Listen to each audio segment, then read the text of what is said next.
North Bengal যতবারই এই জায়গাটা যাই এর প্রতি কোনোদিন কিন্তু আসক্তি আসতে পারে না। তো চলো এইবার এই ভিডিওর মাধ্যমে তোমাদেরকে নিয়ে যাব নর্থ বেঙ্গলের বেশ কিছু অফবিট জায়গায়। তো সকাল এখন সময় 5:25, আমরা বেরিয়ে পড়লাম এখন বাড়ির থেকে। এই সবে একটু পরে ভোর হবে দিনের আলো ঘুরতে। আগের অবস্থাটা জাস্ট দেখতে পাচ্ছ এই টাইমে। কিছুক্ষণের মধ্যেই আমরা কিন্তু উঠে পড়েছি NH-34, যেটা এখন NH-12 নামে পরিচিত। হ্যাঁ, এখন এই রাস্তা ধরেই কিন্তু আমাদের মোটামুটি 480 কিলোমিটার পথ অতিক্রম করতে হবে। সো সকাল থেকে বেরিয়ে আমাদের মোটামুটি বাড়ির থেকে 150 কিলোমিটার জার্নি কমপ্লিট হয়ে গেছে। এখানে দাঁড়িয়েছি এই হোটেলটাতে, এখানে একটু চা খেলাম আর মা যে খাবারটা করে দিয়েছিল সেটা খেলাম। So good morning guys, good morning. চলেছি এখন আবার পাহাড়ের দিকে। অনেক দিন পরে বেরিয়ে পড়েছি আবার বাড়ি থেকে, খুব এক্সাইটেড। সকাল থেকে বেরিয়ে মোটামুটি 150 কিলোমিটারের বেশি কমপ্লিট করে ফেলেছি। বেরোতে আমাদের মোটামুটি একটু লেট বলবো না, যেটা প্ল্যান করেছিলাম 5টায় বেরোবো সেটা মোটামুটি 5:45 নাগাদ হয়ে গেল বেরোতে। সো এখন রাস্তার ধারে এই ধাবাটায় বসে একটু খাওয়া দাওয়া হলো। আজকের ডেস্টিনেশন হচ্ছে শিলিগুড়িতে। ভিডিওটা একদম স্কিপ করবে না, বিকজ ভিডিওটাতে দেখতে পারবে ফুল রোড কন্ডিশন। তো ভিডিওটার সঙ্গে থাকো, একটু এখানে বসে রেস্ট নেবো, তারপরে আবার বেরিয়ে যাবো। চলো নেক্সট আবার মোটো ব্লগিং সেট আপে দেখা হচ্ছে।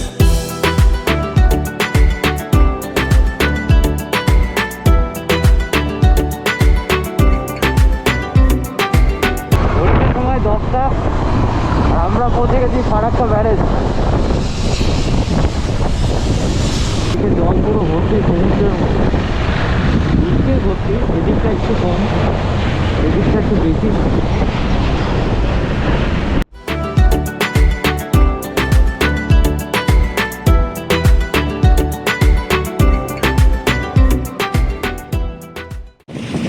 রাস্তায় যেতে যেতে এখানে একটা রেস্ট ব্রেক চলছে। এই যে এখানে গাড়ি দাঁড় করিয়েছি একদম জাস্ট রাস্তার পাশেই। এখানে একটা পেপার পেতে নিয়েছি, নিয়ে বিন্দাস এখানে শুয়ে পড়েছি। এবার কি হচ্ছে, রাস্তায় যেতে যেতে লোকজন পুরো অবাক হয়ে তাকাচ্ছে, কি ব্যাপারে শুয়ে আছে কেন এরম করে।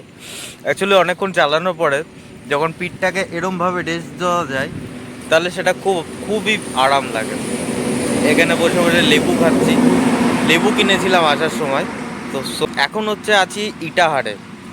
আর ইটাহার মোটামুটি আমার বাড়ির থেকে সামথিং 260-65 কিলোমিটার। আর এখান থেকে আমাদের আর মোটামুটি বাকি আছে 200 কিলোমিটার সামথিং আমাদের বাকি আছে এখনো। সো যাব এখন, একটুখানি রেস্ট চলছে। লাঞ্চ এখনও কিছু করিনি, ব্রেকফাস্ট তো বাড়িতে যা মা করে দিয়েছিল সেটাই। যখন খিদে পাবে তখন লাঞ্চের ব্যাপারে কিছু ভাবা যাবে। সো চলো আজকে এখন একটুখানি রেস্ট নিয়ে নিই, তারপরে আবার রাস্তায় দেখা হচ্ছে। চিল নাও জার্নি, কোনো হেডেকের কিছু নেই, চিলভাবে চলছে। ঠিক আছে, চলো পরে দেখা হচ্ছে আবার। ঠিক দুপুর 2:30টার পর আমরা 365 কিলোমিটার কভার করে পৌঁছালাম হোটেল রাজ দরবারে। এটা ছিল পূর্ণিয়া মোড়ে। অ্যাম্বিয়েন্সটা বেশ সুন্দর ছিল।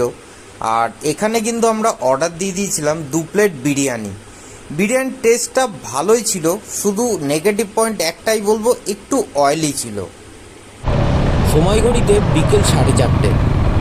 অতিরিক্ত রোদ ছিল, তার জন্য আমরা কিন্তু বেশ কিছুক্ষণ রেস্টুরেন্টে বসেছিলাম।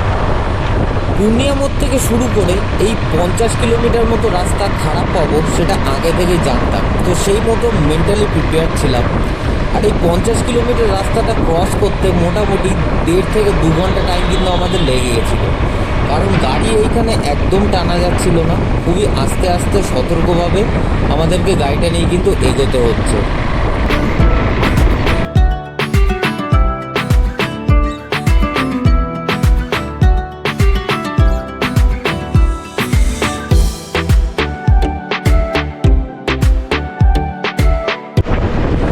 এখন সময় সন্ধে 5:30। আমরা যেহেতু জানুয়ারিতে গেছিলাম, তো তার জন্য এই টাইমে দেখতে পাচ্ছ যে চারিদিকে অন্ধকার হয়ে গেছে। আর শিলিগুড়ি ঢুকতে এখনও 20 কিলোমিটার মতো পথ বাকি আছে। তো চলো, এবার আর অন্ধকারের মধ্যে বেশি ভিডিও তোমাদের দেখাবো না, ডাইরেক্ট এবার হোটেলে পৌঁছে হোটেল রুমটা দেখাই তোমাদেরকে। তো এটা হচ্ছে আজকে আমাদের ঘর।